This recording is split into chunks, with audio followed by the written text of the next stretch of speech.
Good afternoon everyone. For today, we'll tackle all about volleyball. Volleyball is a team sport in which two teams of 6 players are separated by a net. First is the history of volleyball. When did volleyball started? The game is invented in 1895 and it was actually called mentonet when it was first invented. A man named William J. Morgan was the one who started the game, and he actually created it just a few years after the game of basketball was started. And it was kind of a piggyback off of basketball. He liked the idea of basketball that team was playing together, but the game of basketball was just a little too strenuous for some of the older men. And he wanted to get some type of a game going that didn't involve as much play around player contact. So the game of volleyball was designed to have less contact. In fact, since either team is on opposite sides of the net, you don't even come out and direct contact with the opposite team, and also there are not quite as many physical requirements. It's a different sort of physical requirement because you're not required to run up and down the court like basketball players do. And now, William G. Morgan was at YMCA, that's where the game of volleyball was invented. And they played it at that specific YMCA for a year. And then after a year, it was so popular by the people there that they decided to present it to the physical education directors in 1896. And the physical education directors really liked the game a lot, so they decided to incorporate it into the official games of YMCA. At that point, they changed the name to volleyball because of the nature of the game. It was pointed out that the ball was being volleyed from one side of the net to the other, so they decided to go ahead and change the name. And the first official volleyball game was played on July 7, 1896. It was played at Springfield College, and from then on, volleyball became popular. It spread to other colleges and other locations around the US, and people loved the game, and they really enjoyed it a lot. Very quickly, the game began to spread to other countries within 10 years. Canada began playing volleyball in 1900s. The countries down in the Caribbean, the islands, began playing in 1906. Volleyball caught on in Japan in 1908. And during World War I, Europe was introduced to volleyball as soldiers were over there. They played volleyball in their downtime, and then the European countries began to really enjoy the game also as they saw the US soldiers playing in. And now, the game of volleyball is very popular all over the world. And next is the great founder of volleyball.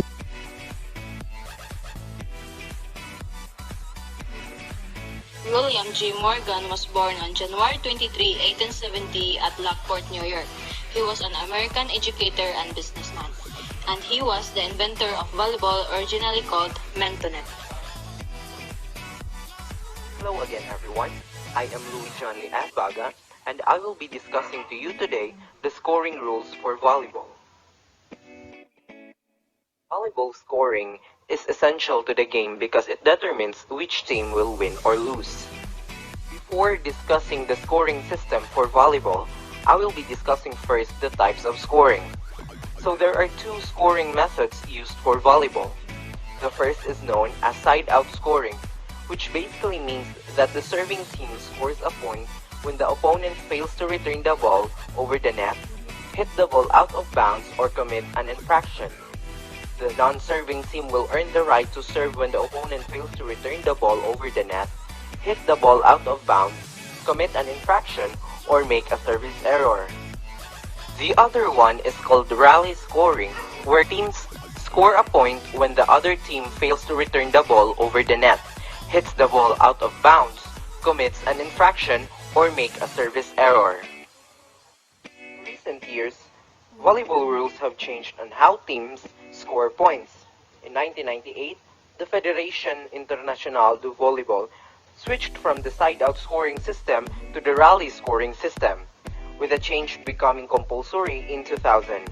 The switch was made to allow both teams to score a point during a rally, regardless of which team served, and help make the length of matches more predictable to draw fans and promote broadcast opportunities. Volleyball is a game played between two teams of 6 players, separated by a net. Each team attempts to score points by pushing a ball over the net and landing it in the opposing team's court. So for the scoring system of a rally game, games are played until a team hits 25 points and at least has a 2-point lead to win the set. Most games have 5 sets, so to win, a team must have won 3 out of 5 sets. The last set goes up to 15 points and a team must have a 2-point lead to win the set. So for the scoring system of a side-out game, all sets are played up to 15 points and the team must have at least a 2-point lead. Some organizations say that the first team to win 17 points wins the set. So in this case, the 2-point margin is not needed. So now we will discuss the proper attire, proper gear, and proper equipment when playing volleyball. So first, let's talk about proper attire when playing volleyball. So when it comes to playing volleyball, there isn't a set of dress code, unless you are on a school or professional team. However, there are a few different types of clothes you should aim to wear in order to help boost your performance on the court. Volleyball clothing tops. There are different types of shirts that you can wear. First is a t-shirt. A standard t-shirt is fine for playing volleyball. Just make sure that it is comfortable, loose-fitting, and not too tight. If you are wearing a shirt that is too tight, it can restrict your ability to move or fully extend your arms to the ball. You can also risk tearing or ripping your shirt while you are playing. Second, tank tops. Depending on where you play volleyball, a tank top can be a great choice, especially for men. But it may not be allowed at more conservative schools and circles. A tank top with good support is a good choice since it will not hinder any arm movements with an awkward or too tight cuff sleeve. The open arm form allows your arm to experience its full range of motion and rotation. You will be able to play without feeling held back in any way. Third is a dry fit. One of the best options you can choose for playing volleyball, indoor or outdoor, is a dry fit shirt. With this type of shirt, you will not feel weighed down by a sweat-soaked t-shirt. You will also not be covered in sweat halfway through the game or practice. Last but not the least is a sports bra. For ladies, a sports bra is a must to give you ample support and control on the court. Sports bra is the best option, especially when you're playing volleyball at the beach. So for volleyball outfit bottoms, shorts. For women, the best shorts to wear when playing volleyball is a fitting spandex shorts that hug your legs and butts. The best shorts for volleyball allow for freedom of movement. For men, they aim for a pair of athletic gym shorts instead of cargo pants. Cargo pants don't give or stretch much as you are playing. However, when you are on a school or professional team, the standard uniform for volleyball is jersey and short. All team members must wear the same design and the same color, with the exemption of the libero, who wears a uniform with contrasting color. The libero wears different colored jersey than the rest of the team because she can enter and leave the lineup freely without counting against the team's 15 allotted substitutions per set. So now let's talk about proper gear. So there are 3 essential gear that is needed to protect us in harm when playing volleyball. First is a knee pad. Volleyball knee pads prevent injuries. Knee pads are protective gear worn on knees to protect them against impact injury from falling to the ground or hitting an obstacle, or to provide padding for extended kneeling. Second is an ankle braces. The most common injury associated with a volleyball player is a sprained ankle. To provide a problem, it is wise to invest in a good pair of ankle braces. Since braces have proven to lower injuries by 40%, certain volleyball team coaches mandate them. They provide stability to the area without compromising activity. Lace-up braces guard the sides, front, and back of the ankles. They are especially important when setting the ball at the time of frequent under-the-net contact. Third is a footwear. Men and women volleyball shoes are also essential gear for the game. These shoes are designed to protect the foot during side-to-side movement. The front padding of the shoes is thick so the legs do not suffer pain from continuous jumping. So last is the equipment.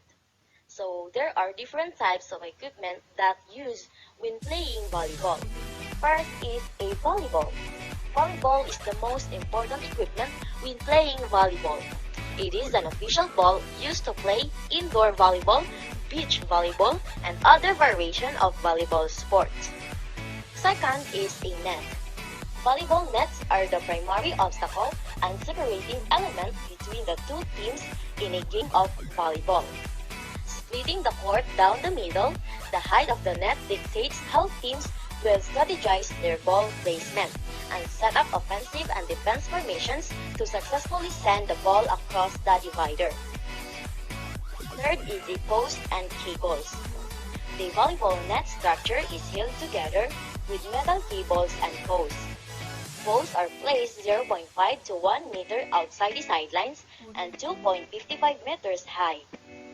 Posts should be round, smooth, and padded to prevent injury to the players. Metal wires and cables may need to be covered if it is determined that they present a danger to the players. Fourth is the volleyball antenna and side bonds. Antenna are flexible rods that are 1.8 meters long made of fiberglass, fastened at the outer edge of each side bond. Side bonds are two white bonds attached vertically to the net and placed above each side line.